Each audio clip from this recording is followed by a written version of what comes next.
A very good morning to all my dear students. We were discussing chapter number 3 of microeconomics, that is demand, right? The most interesting and the most simplest chapter of this book. We have completed the basic meaning of demand curve, demand schedule. And yesterday we have started the topic determinants of demand, means the factors that affect the demand of any commodity. Till yet, we have discussed two important factors that affect the demand of any commodity. Number one, we have discussed how price of a commodity and demand for a commodity are related. So we have written that there is an inverse relationship between price and quantity demanded. In case of increase in price, the quantity demanded decreases, right? And vice versa. Then after we have discussed how price of related goods affect the demand of any commodity. Related goods we have discussed with examples. There are two types of related goods. Number one are substitute and number two are complementary. Substitute, बड़े भैया और छोटे भैया, बड़े भैया available नहीं है तो आप छोटे वाले भाई को राखी बांध के जा सकते थे, right? Colgate and Pepsodent, Colgate available नहीं है, you can opt for Pepsodent also. हमने पढ़ा था that when price of substitute rises, demand for our commodity also rises. And then after we have completed the complementary goods, husband and wife दोनों एक दूसरे को complete करेंगे, है ना? दोनों एक दूसरे की नीड को फुलफिल करेंगे. तो यहाँ पे हमने कॉम्प्लीमेंट्री की बात कर ली थी. जैसे कि मार्कर एंड इंक दोनों एक साथ ही यूज किए जाएंगे, एक दूसरे के बिना नहीं यूज किए जा सकते. तो हमने कॉम्प्लीमेंट्री भी साथ पढ़ लिया था कि when price of a complementary good increases, demand for our commodity will decrease. ये हमने लॉजिक के साथ एरो लगा लिए थे बुक में. We have also discussed the fourth point, that was taste and preference. अभी देखिए हमें डिस्कस करना है income of consumer. Income of consumer. अब कंज्यूमर की इनकम भी तो किसी चीज की डिमांड को इन्फ्लुएंस करेगी. आपकी कितनी इनकम है उस पर भी डिपेंड करेगा कि आप कोई कमोडिटी ज्यादा कंज्यूम करने वाले हैं या कम कंज्यूम करने वाले हैं. इनकम के अकॉर्डिंग हम दो तरीके के गुड्स की स्टडी करेंगे, नॉर्मल गुड और इंफीरियर गुड. सब कुछ नया है आपके लिए. कितने तरीके के गुड्स पढ़ेंगे इनकम के बेसिस पे? Two types of goods, that is normal good and inferior good. Now have a look. What is a normal good? The simple good in which whenever there is increase in demand, increase in income of buyer, consumer will increase the demand for this good. Before that, keep it in your mind that in economics we denote income by using y. Income को किससे denote करेंगे? y से denote करेंगे. कौन सा variable use करेंगे हम income के लिए? हम यूज करेंगे y. ठीक है. तो अब देखिए नॉर्मल गुड्स कौन से गुड्स होते हैं? वो सभी गुड्स जिनकी जैसे ही कंज्यूमर की इनकम बढ़ती है वो डिमांड भी बढ़ा देता है. ऐसी सारी कमोडिटीज जिनकी डिमांड इंक्रीज हो जाती है with increase in income of consumer, या फिर जब कंज्यूमर की इनकम कम होती है तो इन चीजों की डिमांड भी कम हो जाती है. Can you give me any one example? कौन सी चीजें ऐसी है जो इनकम बढ़ती है आप लोग ज्यादा कंज्यूम करने लगते हैं? Any one? any one commodity which you use more with increase in income. अगर हमारी फैमिली इनकम बढ़ेगी तो हम ये एक्सपेंडिचर ज्यादा करेंगे. टूर एंड ट्रैवल बोल सकते हैं क्या? पहले साल में एक बार घूमते थे, अब 2 बार घूम लेंगे. बेसिक इलेक्ट्रिसिटी कंजप्शन बढ़ जाएगा. पहले अर्निंग नॉर्मल थी तो हो सकता है घर पे एक ही एसी लगा हुआ हो. अर्निंग्स इंक्रीज हो गई तो हो सकता है हॉल में भी एसी लग गया, थोड़ी और इंक्रीज हो गई तो हो सकता है सब रूम्स में लग गया हो. तो जैसे जैसे इनकम इंक्रीज होती है वैसे वैसे कंज्यूमर इन गुड्स की डिमांड को इंक्रीज कर देता है. Inferior goods, on the other hand, are the goods which are negatively related with income. बहुत इंपॉर्टेंट है ये. Inferior goods वो गुड्स होते हैं जिनकी डिमांड इनकम के इंक्रीज होते ही डिक्रीज हो जाती है. जब कंज्यूमर का इनकम लेवल बढ़ता है तो कंज्यूमर इन चीजों को कम परचेज करना प्रेफर करता है और नॉर्मल गुड्स को ज्यादा परचेज करना प्रेफर करता है. और जब कंज्यूमर की इनकम कम हो रही होती है तो वो इंफीरियर गुड्स की डिमांड बढ़ाता है. Here I am giving you an example, ध्यान से देखिएगा. एक नॉर्मल मिडिल क्लास फैमिली है जिसमें 5 मेंबर्स हैं. कितने मेंबर्स हैं? 5. और अब देखिए उनकी मंथली इनकम 20,000 है, यानी ये एक नॉर्मल मिडिल क्लास फैमिली है। अब हम बात करते हैं दो तरीके के क्लोथ्स की। कितने टाइप्स के क्लोथ्स की? दो तरीके के। रानी बाजार में शोरूम से, बड़े बड़े ब्रांडेड क्लोथ्स के जो शोरूम है वहां के क्लोथ्स, और नॉर्मल भैरू जी की गली है, भैरू जी की गली से जो नॉर्मल शॉप्स है, नॉन ब्रांडेड क्लोथ्स जो रखती है, नॉन ब्रांडेड क्लोथ्स की हम बात कर रहे हैं। तो ये दो कैटेगरीज ऑफ गुड्स हो गए। कौन से? एक तो ब्रांडेड क्लोथ शोरूम के और एक हो गए नॉन ब्रांडेड लोकल गुड्स। अब आप देखिए, अगर इनकी इनकम 20,000 से इंक्रीज होके 40,000 हो जाती है तो ये क्या करेंगे? ये ब्रांडेड गुड्स की डिमांड बढ़ा देंगे, ब्रांडेड क्लोथ्स तो ज्यादा खरीदेंगे, और जो ये पहले नॉन ब्रांडेड खरीद रहे थे उनको अब कम खरीदेंगे। समझ में आया? तो इनकम इंक्रीज होती, ये जो ब्रांडेड गुड्स है इनको हमने मान लिया है नॉर्मल गुड्स, इनकी डिमांड तो क्या हो गई है? इंक्रीज हो गई है। और साथ में इनकम के इंक्रीज होते जो लोकल गुड्स है, नॉन ब्रांडेड गुड्स है, उनकी डिमांड क्या हो गई है? डिक्रीज हो गई है। तो with the increase in income, demand for normal commodity increases where demand for inferior commodity decreases. एक और चीज, अगर बाय चांस इनकी इनकम वापस कम हो जाती है, वापस 40 से क्या हो जाती है? 20, अब ये दोबारा क्या करने वाले हैं? They will again increase the demand for these clothes and they will decrease the demand for these clothes. यानी इनकम के डिक्रीज होते ही इन्होंने नॉर्मल गुड की डिमांड को वापस डिक्रीज कर दिया और इंफीरियर गुड की डिमांड को वापस इंक्रीज कर दिया। एक और एग्जांपल मैं दे रही हूँ, फिर आपसे कुछ क्वेश्चंस पुट ऑन करने वाली हूँ। मैं यहाँ पे दो तरीके के घी के नाम लिख रही हूँ, आप बताना क्या आप इससे अपडेटेड हैं?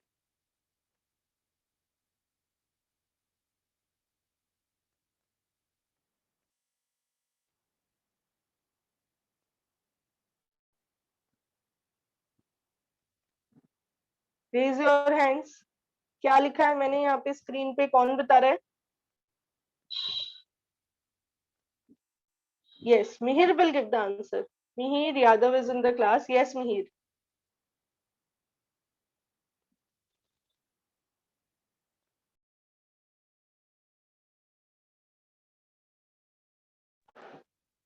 Yes, Mihir, you can unmute and speak. Okay, Arhyant, will you give the answer? Arhyant. Ma'am it is Dalda ghee and pure ghee. अच्छा, आप बताइए इन दोनों में से किसकी क्वालिटी बढ़िया होती है?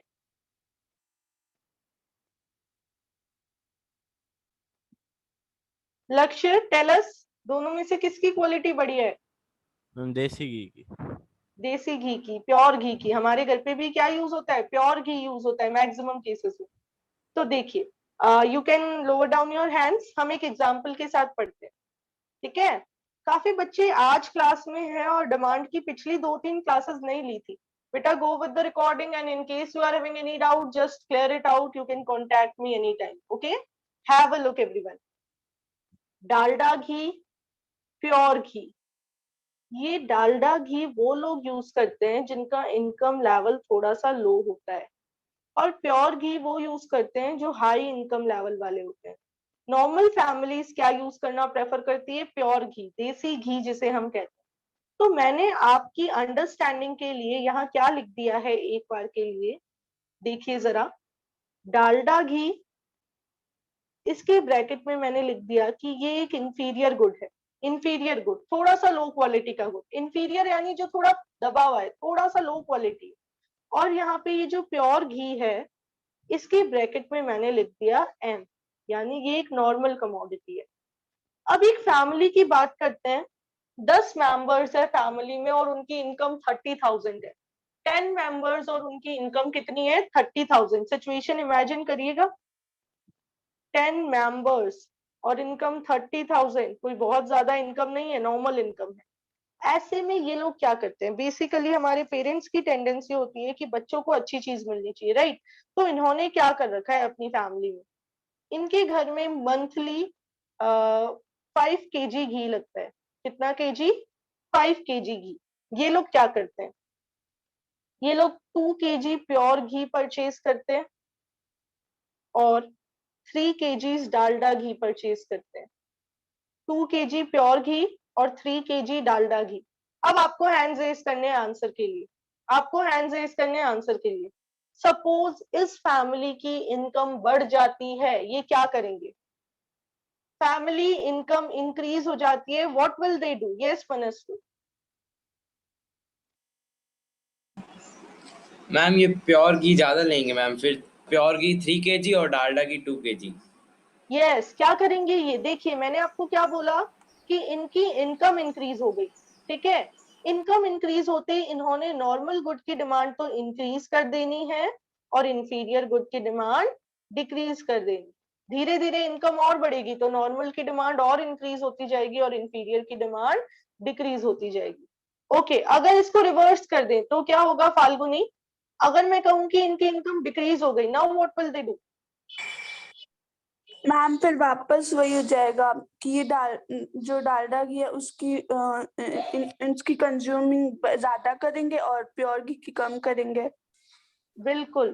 तो क्या यहाँ पे हम कंक्लूसिवली ये बात कर सकते हैं, conclusively can we say that if we talk about income, तो नॉर्मल गुड्स के केस में क्या होता है? With the increase in income demand for commodity will also increase and with decrease in income demand for commodity will also decrease. ये तो normal good के case में आप माफ कर दीजिए।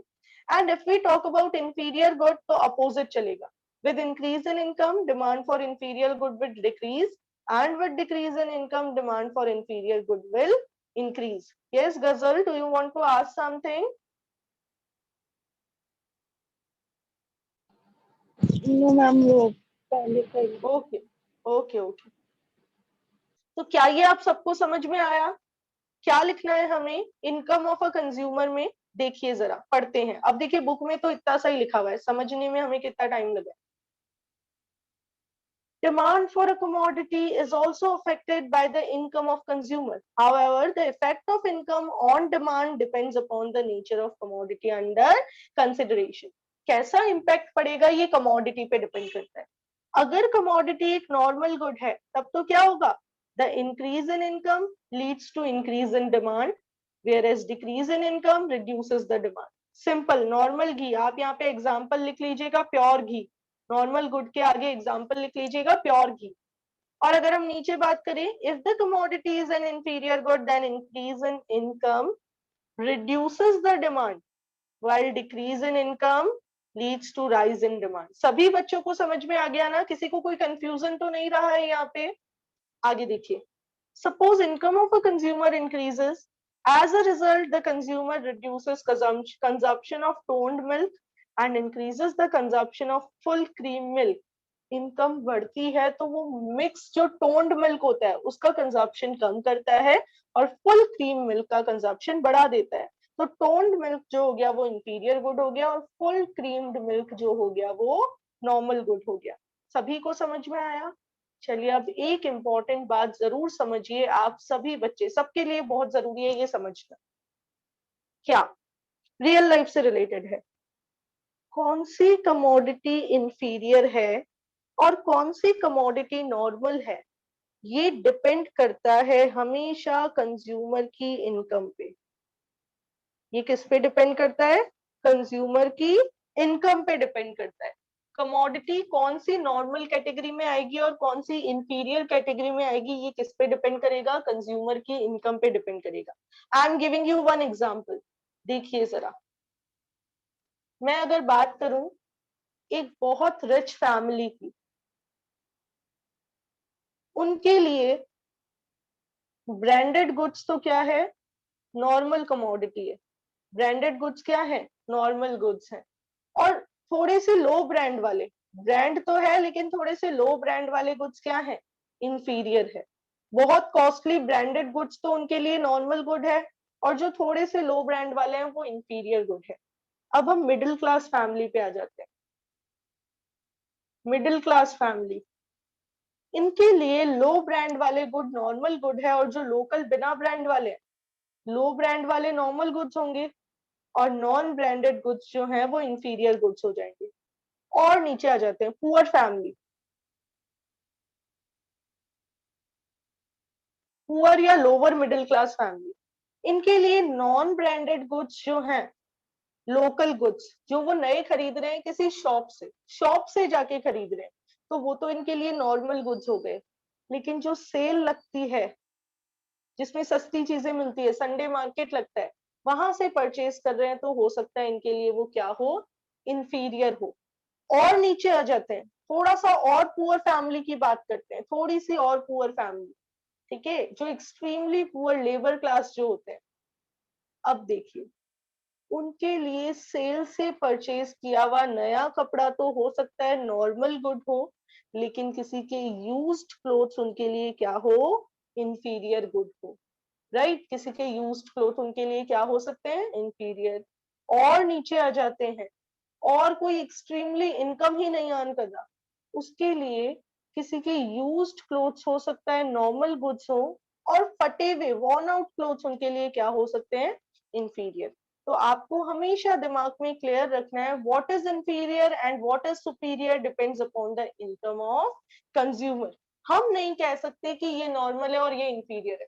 हो सकता है हमारे लिए मारुति की एक नॉर्मल कार जो है वो नॉर्मल गुड हो, लेकिन किसी के लिए जो बीएमडब्ल्यू में घूमते हैं उनके लिए वो क्या हो, इंफीरियर गुड हो सकता है टाटा नैनो हमारे लिए इंफीरियर हो, हमारे लिए वो पुअर क्वालिटी में काउंट हो, लेकिन बहुत जने जिनका कार का सपना पूरा नहीं हो पाता, उनके लिए वो भी क्या हो, नॉर्मल कमोडिटी है। तो ये कंसेप्ट सबको समझ में आया, what is normal and what is inferior always depends upon the level of income. हमारी इनकम कैसी है ये डिसाइड करेगा कि हमारे लिए कौन सी कमोडिटी नॉर्मल है और कौन सी कमोडिटी इंफीरियर है। Is it clear to everyone? Can anyone in my class tell me any example of normal and inferior, or how you have moved from any inferior good to a normal good? Can anyone tell me? है कोई बच्चा? Time चाहिए थोड़ा। चलिए, आपके पास आज का दिन है, आप फ्रेम कीजिए एग्जांपल्स और सोचिए कि क्या आप अपनी लाइफ में रिलेट कर सकते हैं आसपास वालों को देख के कि क्या चीज हमारे लिए नॉर्मल है वो किसी और के लिए इंफीरियर है। क्या आपने कभी ऑब्जर्व किया है कि नॉर्मल न्यू फुटवियर पहन के भी कुछ फैमिलीज के बच्चे बहुत खुश होते हैं, तो आपको बस उन चीजों को कंपैरिजन करना है और बताना है कि yes this is normal and this is inferior. ठीक है, चलिए आगे बढ़ते हैं। ये देखो यहाँ पे लिखा हुआ है, ये सेम चीज यहाँ पे लिखी हुई है, नो कमोडिटी इज इंफीरियर, कोई भी गुड इंफीरियर नहीं होता है। If any commodity is purchased by consumer just because of his low income, then this commodity is termed as inferior commodity for that person. यानी अगर किसी चीज को कंज्यूमर मजबूरी में खरीद रहा है लो इनकम की वजह से कि भाई हमारा पैसा हमें इतना ही अलाउ करेगा, तो वो कमोडिटी इंफीरियर बन जाएगी उस पर्सन के लिए। एग्जाम्पल दिया हुआ है कि अगर हम रिच फैमिलीज में बाजरा कंज्यूम करते हैं, हम सबके घर पे बाजरा यूज होता है कभी ना कभी, तो वो बाजरा हमारे लिए एक नॉर्मल कमोडिटी है। लेकिन अगर एक पुअर इंडिविजुअल जो व्हीट परचेज नहीं कर सकता, वो अपनी डेली नीड्स बाजरा से पूरी कर रहा है, तो बाजरा उसके लिए क्या बन जाएगी, इंफीरियर कमोडिटी बन जाएगी। क्यों? क्योंकि उसकी इनकम ने उसको फोर्स किया है to purchase the inferior commodity. Is the concept clear to everyone? If yes, then show me a thumbs up. Be quick. क्या ये आप सबको समझ में आ गया? क्या ये आपको इंटरेस्टिंग लगा? बोरिंग तो नहीं है? नया कंसेप्ट है? बिल्कुल। चलिए, वेरी गुड, आगे बढ़ते हैं। Taste and preferences, we have already covered that in case of favorable change in taste and preferences, demand will increase, and in case of unfavorable change in taste and preferences, demand will decrease. This is the thing we have already discussed. कल हमने example लिया था पतंजलि के real fruit juice और Coke Pepsi का। आगे बढ़ते हैं। Expectation of change in the price in future, चलिए आप मुझे बताइए क्या होगा। You have to raise your hands. I am giving you an example. You are supposed to raise your hand. Suppose आज पेट्रोल के मीटर पे जो रेट लग रही है वो है 101.10, ये रेट है 1 लीटर की। हम मानते हैं कि कोविड नहीं चल रहा, अभी तो क्या होता है पेट्रोल पंप सिर्फ 11 बजे तक ही हमारे लिए ओपन है, हम मानते हैं कि नॉर्मल सिचुएशन चल रही है और ये इंफॉर्मेशन आ जाती है कि रात को 12 बजे के बाद पेट्रोल की जो रेट होने वाली है वो होने वाली है 105। व्हाट विल हैपन, बताइए मुझे हैंड रेस करके। आज अभी पेट्रोल मीटर पे क्या रेट चल रही है? 101.10। आप सबको पता है, हम सब व्हीकल यूज करते हैं। और आज क्या न्यूज आ गई है 12 ओ क्लॉक की, 12 ओ क्लॉक के बाद, रात के 12 बजे के बाद, दिन में 12 बजे न्यूज आई है that after 12 o'clock of midnight rate क्या हो जाएगी? 105 पर लीटर हो जाएगी। अब आपको मुझे बताना है पेट्रोल की डिमांड के साथ क्या होने वाला है, आज पेट्रोल की डिमांड पे क्या फर्क पड़ेगा। जो स्टूडेंट्स आंसर नहीं देते हैं वो हैंड रेस करें भाई, जल्दी से। Yes, Mihir will tell us. Yes Mihir. Ma'am, people will buy the goods or the petrol before 12 p.m. Yes, it means we can say currently demand of petrol will increase, Yes, ma'am. right? सब क्या करेंगे? Full करवा लेंगे tank. क्यों? क्योंकि हमें लग रहा है कि भाई कल तो ये कॉस्टली होने वाला है। Okay, very good. चलिए सिचुएशन को चेंज करते हैं। अगर इंफॉर्मेशन ये आ जाती है कि कल पेट्रोल 96 रुपीज का हो जाएगा, अब क्या होगा? Who will tell me? Yes, this time Kirti will tell me. Yes Kirti. Ma'am आज फिर डिमांड डिक्रीज हो जाएगी पेट्रोल की। बिल्कुल, करंटली डिमांड डिक्रीज हो जाएगी। तो यही आपके लास्ट पॉइंट पे लिखा हुआ है। क्या लिखा हुआ है? That if the consumer is expecting a rise in price in near future, future में प्राइस अगर बढ़ने वाली है तो करंट टाइम पे हम डिमांड को बढ़ा देंगे। फ्यूचर में प्राइस इंक्रीज होने वाली है तो हम आज ही उसको परचेज करके रखना प्रेफर करेंगे, और अगर फ्यूचर में प्राइस डिक्रीज होने वाली है तो हम करंट में डिमांड को क्या कर देंगे? डिक्रीज कर देंगे। We will plan to purchase the commodity in future only when there is a fall in price. लेकिन ऐसा जरूर हो सकता है कि अगर हमारी गाड़ी एकदम खाली रिजर्व में आई हुई है तो हम कुछ 50 रुपीज का पेट्रोल आज ही भरवा लें, आज की नीड फुलफिल करने के लिए। सबको समझ में आया? सिंपल सा टॉपिक है। देखिए रीड करते हैं क्या कह रहे हैं ये। If price of certain commodity is expected to increase in near future, then people will buy more of that commodity than what they normally buy. यानी नॉर्मली हम जितना खरीदते हैं उससे थोड़ा सा ज्यादा खरीदेंगे। क्यों? क्योंकि कल रेट बढ़ने वाली है। There exists a direct relationship between expectation of change in the prices in future and change in demand in the current period. आज की डिमांड और कल की प्राइस में पॉजिटिव रिलेशन। कल प्राइस बढ़ने वाली है तो आज डिमांड बढ़ जाएगी, कल प्राइस कम होने वाली है तो आज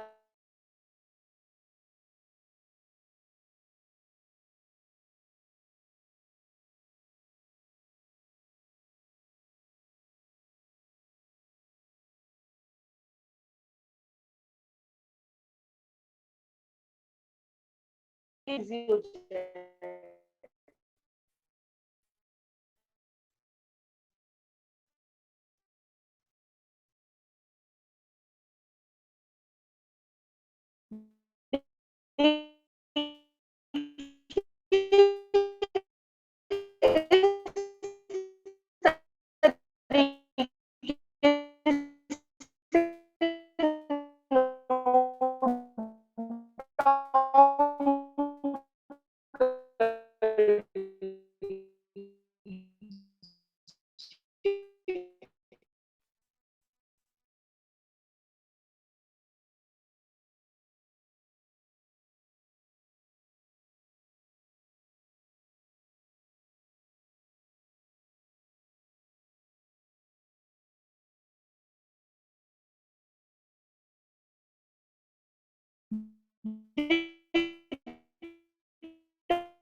डिमांड 5 पॉइंट्स है।